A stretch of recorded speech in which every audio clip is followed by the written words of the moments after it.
Hola, ¿qué tal? Estamos acá con el elenco, el director David Moreau de la película King, que se estrena ahora, y con la protagonista Lou Lambré, se dice bien así, encantados de estar con ustedes. Bienvenidos, bienvenido. Merci, gracias.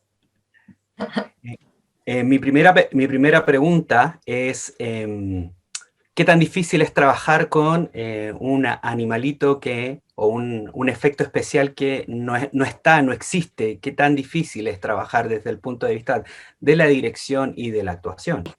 La difficulté est qu'il faut tout prévoir et que on laisse très peu de place à l'accident, puisqu'en fait, tout est storyboardé en amont. Y para la actriz, para la joven actriz, ¿qué tan difícil es actuar con un efecto especial, con este pequeño King? Eh, Ben, évidemment, c'était beaucoup plus facile quand le lionceau était vraiment là. Mais après, ça a été un peu compliqué quand soit je devais parler dans le vide parce qu'il n'était pas là, ou alors parler à une peluche, c'était ouais, un peu plus compliqué. una pregunta para los dos. Esta es una película desde un punto de vista juvenil. Me recordó mucho a E.T., la película de Spielberg. Es una aventura juvenil, es una aventura emocional, hermosa, que conecta a todas las edades, a las personas mayores como yo y a mi hija de 7 años.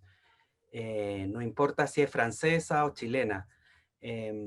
Fue una cuando la vieron en pantalla grande y la vieron con los efectos especiales ya listos, ¿sintieron un viaje emocional también hermoso? ¿Se sintieron más conectados con la historia ustedes como espectadores? C'est vrai qu'il faut voilà, que le processus des visual effects est un processus très long, et donc en fait, pour voir le film fini, ça prend des mois. Mais quand on fabrique un film, en fait, l'émotion, on essaye de la... Voilà, elle passe vraiment dans le regard de la personne qui est le plus émue par cette aventure, qui est le personnage que jouait Lou. Et en fait, voilà, le fait d'avoir le contre-champ sur l'animal, c'est vrai que c'était rassurant, mais en fait, tout passait vraiment dans le regard de Lou, et la comparaison avec Kitty euh, est, euh, est très touchante, parce que c'est un film c'est le film qui m'a donné envie de faire du cinéma. Et toi, Lou? Et ben oui, quand j'ai fait en fait le tournage comme ça et qu'il n'y avait pas de lionceau qui était forcément devant moi, j'avais du mal à vraiment m'imaginer après le résultat terminé. Donc, enfin, avec le lionceau et tout ça, mais après, quand j'ai vu le film terminé pour la première fois, j'ai direct trouvé ça incroyable et c'est vrai que j'ai directement accroché à ça, quoi. Il était présent ou pas, c'est ça? Quand est-ce qu'il est présent sur le film, vraiment? Oui, à certains moments, Ah. dans les gros plans, et dans les moments où il est un peu où il est statique. Et tous les déplacements qu'il fait, là, c'est de l'image, c'est des visual effects. También hay un momento, una idea muy bonita en la película que tiene que ver con la presencia de las redes sociales y la idea de vivir la vida en verdad versus las redes sociales. Y lo bonito que es vivir la vida fuera de las redes sociales y el contacto con alguien mayor, con un abuelo, y vivir la aventura. También hay una reflexión muy bonita sobre eso, ¿no? Como vivir la vida como la vivíamos en los 80, las personas que crecimos en los 80. Me gustaría también una reflexión sobre eso de parte de David y de la protagonista Lucy, es que piensa que si es tan entretenido vivir fuera de esto. La réflexion, elle est simple. Je ne sais pas si c'est une réflexion, c'est juste que quand vous regardez souvent les gens avec leur téléphone, je parle de gens, je me mets dedans, ils filment les choses avant de les vivre. Ils se mettent en scène avant d'être dans le présent. En fait, il y a une perte du présent et je pense que il faut qu'on voilà, il faut qu'on se remette un peu dans le présent et à vivre les choses de manière frontale, sans miroir. Et que, évidemment, les enfants et les jeunes, ils sont nés là-dedans, donc c'est les plus sujets à passer à côté du présent. Donc, voilà, et puis c'est vrai que la vie, c'est mieux sans téléphone. Moi, j'ai arrêté les réseaux sociaux. Ah, c'est vrai. Ah, c'est vrai. Finito. Pourquoi? Parce que because life is better without a cell phone. David, I have a cell phone, huh? But I try to use it as less as I can. Que comme David l'a dit, c'est que moi je suis un peu née dans tout ça, dans le fait d'avoir un téléphone, tout ça. Donc, j'ai pas eu un téléphone hyper jeune, j'ai eu un téléphone vers 11 ans, quelque chose comme ça. Mais oui, je suis née dans tout ça, donc j'ai l'habitude d'être dessus et moi j'ai pas arrêté les réseaux sociaux, mais après quand on voit le film, c'est vrai qu'on voit l'influence qu'a les réseaux sociaux parce que on voit que tout peut partir très vite et tout peut directement devenir viral en fait. quería preguntar acerca de... ustedes los franceses inventaron el cine y además inventaron los efectos especiales con Georges Méliès y les sale re bien esto, ¿eh? Ahora en esta película, o sea, sale súper orgánico, sale súper bien. Y el esfuerzo de, porque en general los americanos y Hollywood se apropian y se adueñan y como que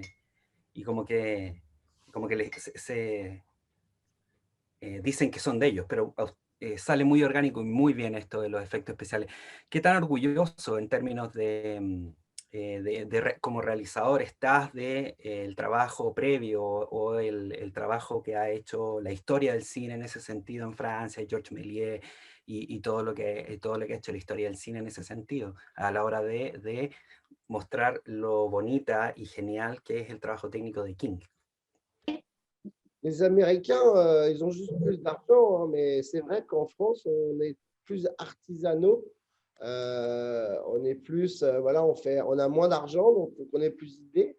Et c'est vrai que, alors on parle de Méliès, qui est un génie de l'effet spécial, qui a contribué, parce que ce n'était pas le seul, mais qui a contribué à inventer les premiers effets spéciaux au cinéma. Et après, je ne sais pas si on est...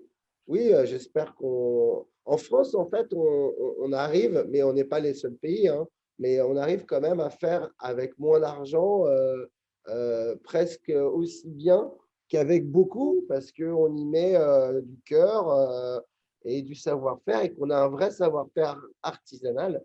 D'ailleurs, en ce qui concerne les visual effects et l'animation aujourd'hui, la majorité des grands animateurs viennent de France. Et en fait, il y a une école à Paris. Et à peine les jeunes sont sortis de l'école qu'il y a les DreamWorks, Pixar, Disney. Enfin, ils viennent tous piocher ici parce qu'on sait apprendre en fait à fabriquer des images virtuelles avec, je pense, sérieux et un sens de l'artisanat qui peut-être est peut-être français, mais en tout cas, nous, on a beaucoup travaillé avec beaucoup moins d'argent que les Américains et c'est vrai qu'on est très fiers du résultat. La primera cuestión, para ustedes dos, me gustaría saber en términos de interpretación a la hora de dirigir a los niños, a la hora de dirigir y contar la historia desde el punto de vista de Lou, cómo fue la relación de ustedes dos para contar la historia. Fue como un papá y una hija, fue como un tío y una sobrina, fue como un hermano mayor y una hermana menor. ¿Cómo pienso en Spielberg dirigiendo a Elliot en ET. ¿Cómo fue esa relación a la hora de lograr esta historia tan bonita y tan tierna? ¿Cómo fue esa relación en el set? Je vais laisser Lou répondre à cette question. Moi? Bah ouais, pourquoi c'est moi? Oui, ouais. Bon, alors je commence si tu veux. Euh, j'ai vu beaucoup de jeunes comédiennes avant de tomber sur Lou. Ça a été une rencontre humaine, immédiate, de confiance voilà, une vraie relation humaine de confiance. Et on sait, voilà, elle comptera encore beaucoup pour moi après des années. J'ai hâte de vous la voir grandir en tant qu'actrice et de voir comment elle va mettre à bien son savoir-faire et son grand professionnalisme, parce que malgré son jeune âge, elle est très pro. Et que voilà, notre relation, elle était juste, c'était une relation de confiance, non, parce qu'elle, voilà, je sais pas, on s'est raconté une histoire tous les deux, et puis on savait qu'on devait l'amener à terme. Et on a été, c'était très équilibré, je crois. En tout cas, elle a été merveilleuse. Voilà. À toi, Lou. Oui. Eh ben oui, enfin, comme tout ce que David a dit, ben oui, oui. Ben moi, je dirais que, en fait, quand j'ai fait le callback, je me souviens, ça a duré très très longtemps. J'étais très très stressée, mais rien que de me retrouver face à David, j'espérais vraiment déjà juste faire ce film, parce que rien qu'en faisant le callback, il m'a appris des tas de choses, il m'a directement mis en confiance avec le film, et je sentais déjà que si je faisais ce film-là, ça allait super bien se passer avec lui. Et puis, comme il l'a dit, il y avait une confiance, et puis même, je savais il savait ce qu'il devait me faire faire, et moi, il m'a dirigée, et c'est comme ça qu'on y est arrivé, quoi, je dirais. Quería agradecerle a los dos. La entrevista ha sido muy amable, han sido muy amables, y saber si después de finalizar la película les han dado tal vez algún peluche, o sea, a Lu te han dado algún peluche de algún leoncito o algo, te has quedado con algún souvenir de la película, alguna cosa. Alors, qu'est-ce que j'ai reçu? J'ai un cadeau que j'ai toujours, d'ailleurs, qui est d'ailleurs dans mon lit.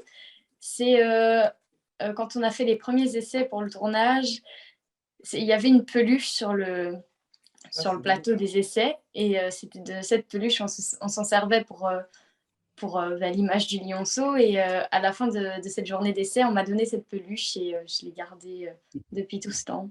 Ça fait bien 2 ans qu'on a fait ces essais-là, donc ça fait bien 2 ans que j'ai ce souvenir-là, oui. Oh, c'est mignon, je ne savais pas.